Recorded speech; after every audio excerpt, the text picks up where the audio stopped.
আসসালামু আলাইকুম রহমতুল্লাহ বরাকাতুহু class 5 page 640 অধ্যায় 6 মিশ্র ভগ্নাংশকে পূর্ণ সংখ্যা প্রকাশ করি।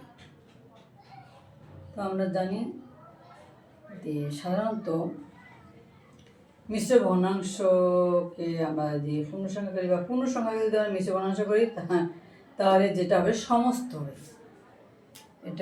এটারে ঘুরাইলে মিশ্র হবে আর মিশ্র ঘুরাইলে এটা হবে। ঠিক আছে, আমরা দেখুন পড়তেছি পূর্ণ সংখ্যা। একটা পূর্ণ সংখ্যা থাকবে, সেটা হচ্ছে কি যে অপরিত ভগ্নাংশ যেহেতু 9, তাহলে এখানে ভাজক হয়েছে 4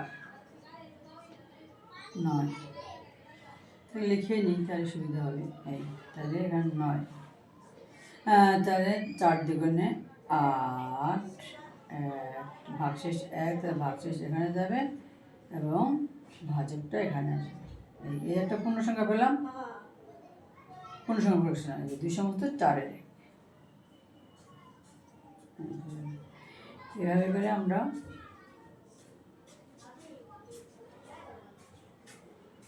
এই যে পূর্ণ সংখ্যা হয়ে গেল।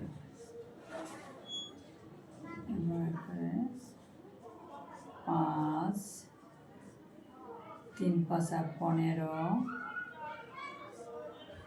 ভাগশেষ 1,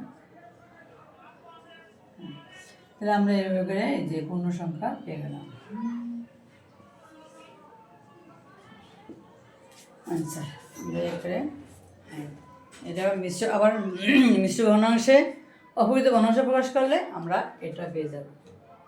4 দিন 18 কে 9, এই যে 3 6 3 তো বুঝলাম আমি এইভাবে।